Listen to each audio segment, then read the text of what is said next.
2024 June ತಿಂಗಳಿನಲ್ಲಿ ನಡೆದಂತಹ ರೇಣುಕಾ ಸ್ವಾಮಿ ಭೀಕರ ಕೊಲೆ ಪ್ರಕರಣಕ್ಕೆ ಸಂಬಂಧಪಟ್ಟಂತೆ ಇಡೀ ರಾಜ್ಯವೇ ಅವತ್ತು ಬೆಚ್ಚಿ ಬಿದ್ದಿತ್ತು. ಕಾರಣ ಇಷ್ಟೇ, ಈ ಒಂದು ಭೀಕರ ಕೊಲೆಯಲ್ಲಿ ಪ್ರಮುಖ ಆರೋಪಿಯಾಗಿದ್ದಂಥವರು ಚಾಲೆಂಜಿಂಗ್ ಸ್ಟಾರ್ ದರ್ಶನ್ ಹಾಗೆ ಅವರ ಸ್ನೇಹಿತೆಯಾಗಿರುವಂತಹ ಪವಿತ್ರ ಗೌಡ. ಎಸ್, ಒಂದ್ ಕಡೆ ಈ ಕೇಸ್ನ ಸಂಬಂಧಪಟ್ಟಂತೆ ಇನ್ನೂ ಕೂಡ ಈ ಕೇಸ್ನ ತನಿಖೆ ನಡೀತಾ ಇದೆ. ಆರೋಪಿಗಳಾಗಿರುವಂತಹ ದರ್ಶನ್ ಅವರು ಹಾಗೆ ಪವಿತ್ರ ಗೌಡ ಜೊತೆಗೆ ಇನ್ನೊಂದಷ್ಟು ಆರೋಪಿಗಳು ಇನ್ನೂ ಕೂಡ ಜೈಲಿನಲ್ಲಿ ಇದ್ದಾರೆ. ಈ ಬೆನ್ನಲ್ಲೇ ಇದೀಗ ಮತ್ತೆ ಮೂವರನ್ನ ಪೊಲೀಸರು ಬಂಧಿಸಿದ್ದಾರೆ. ಅದು ಕಾಮಾಕ್ಷಪಾಳ್ಯ ಪೊಲೀಸರು.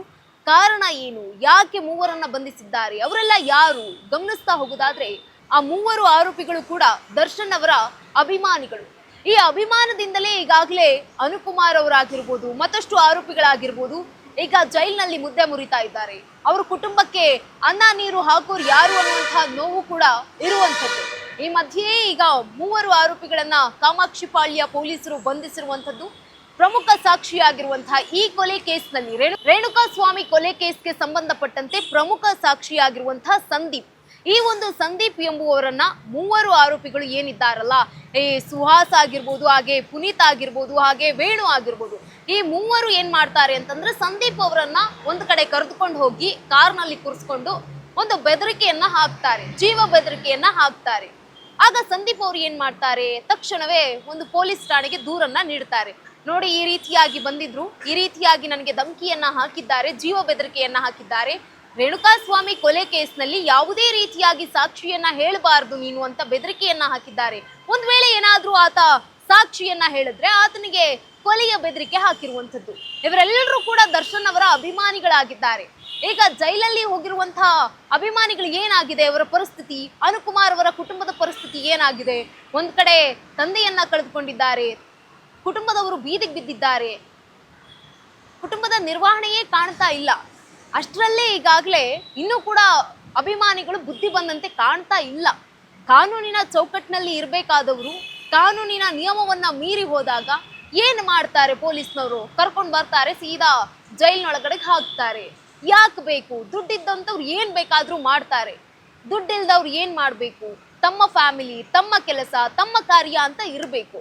ಆದ್ರೆ ಎಲ್ಲೋ ಒಂದ್ ಕಡೆ ಈ ರೀತಿಯಾಗಿ ಈ ಒಂದು ಸಾಕ್ಷಿ ಬೆದರಿಕೆ ಹಾಕಿರುವಂತಹ ಆರೋಪಿಗಳು ಈಗ ಕಾಮಾಕ್ಷಿಪಾಳ್ಯ ಪೊಲೀಸರು ಬಂಧಿಸಿದ್ದಾರೆ. ಇವ್ರು ಯಾರು ಗಮನಿಸ್ತಾ ಹೋಗೋದಾದ್ರೆ, ಏನು ಪುನೀತ್ ಅನ್ನೋರಿದ್ದಾರಲ್ಲ, ಡಿ ಕಂಪ್ನಿ, ಈ ಒಂದು ಡಿ ಕಂಪ್ನಿ ಏನಿದೆಯಲ್ಲ, ಇದನ್ನ ನೀವು ಗಮನಿಸಿರದೇ ಇರ್ತೀರಾ. ಈ ಒಂದು ಡಿ ಕಂಪ್ನಿಯನ್ನ ದರ್ಶನ್ ಅವರು ಕೂಡ ಫಾಲೋ ಮಾಡ್ತಾ ಇರ್ತಾರೆ. ಇದು ಒಂದು ಅಫಿಷಿಯಲ್ ಪೇಜ್ ಆಗಿದೆ.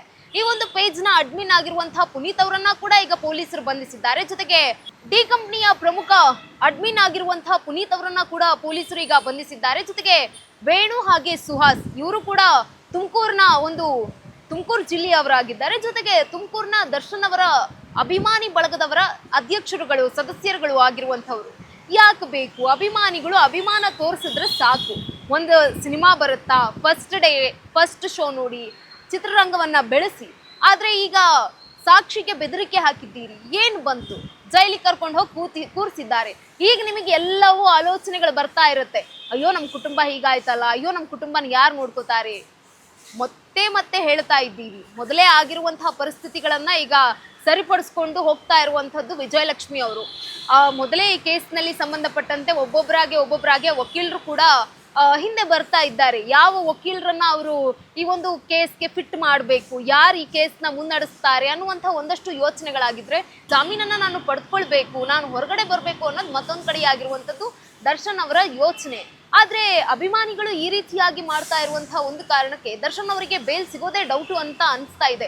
ಯಾಕಂತಂದ್ರೆ ಪ್ರಮುಖ ಸಾಕ್ಷಿಯಾಗಿರುವಂತಹ ಸಂದೀಪ್ ಅವರ ವಿರುದ್ಧವಾಗಿ ಈ ರೀತಿಯಾಗಿ ಬೆದರಿಕೆ ಬಂದಾಗ ಪೊಲೀಸ್ ಅವರು ಅವ್ರನ್ನ ಕರ್ಕೊಂಡು ಹೋಗ್ತಾರೆ. ಇಂಥ ಸಂದರ್ಭದಲ್ಲಿ ಏನಾಗುತ್ತೆ, ದರ್ಶನ್ಗೆ ಒಂದಷ್ಟು ಕಠಿಣ ಕ್ರಮಗಳು ಮುಂದೆ ಜರುಗುವಂತಹ ನಿರೀಕ್ಷೆಗಳು ಇರುತ್ತೆ. ಯಾರು ಮಾಡಿಸಿದ್ದಾರೆ, ಯಾಕೆ ಮಾಡಿಸಿದ್ದಾರೆ ಅನ್ನೋದು ಇನ್ನೂ ಕೂಡ ಗೊತ್ತಿಲ್ಲ. ಒಂದು ವೇಳೆ ಇವರೇ ತಮ್ಮ ಅಭಿಮಾನದಿಂದ ಹೋಗಿ ಹೇಳಿದ್ರು, ಸಂದೀಪ್ ಅವ್ರಿಗೆ ಬೆದರಿಕೆ ಹಾಕಿದ್ರು, ಅಥವಾ ಯಾರಾದ್ರೂ ಈ ರೀತಿ ಹೋಗಿ ಬೆದರಿಕೆ ಹಾಕಿ ಅಂತ ಹೇಳಿದ್ರು, ಇಲ್ವೋ ಗೊತ್ತಿಲ್ಲ. ಪೊಲೀಸರು ಕೂಡ ವಿಚಾರಣೆಯನ್ನ ನಡೆಸ್ತಾ ಇದ್ದಾರೆ.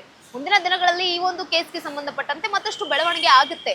ಆದ್ರೆ ಎಲ್ಲರೂ ಕೂಡ ಗಮನಿಸಲೇಬೇಕಾದಂತಹ ಪ್ರಮುಖ ಅಂಶ ಒಂದೇ, ದಯವಿಟ್ಟು ಕಾನೂನಿನ ಚೌಕಟ್ಟಿನಲ್ಲಿ ಎಲ್ಲರೂ ಕೂಡ ಇರೋದಕ್ಕೆ ಟ್ರೈ ಮಾಡಿ. ಕಾನೂನಿನ ಚೌಕಟ್ಟನ್ನ ನಾವು ಮೀರಿ ಹೋದಾಗ ಅಪಾಯಗಳು ಕಟ್ಟಿಟ್ಟ ಬುತ್ತಿ.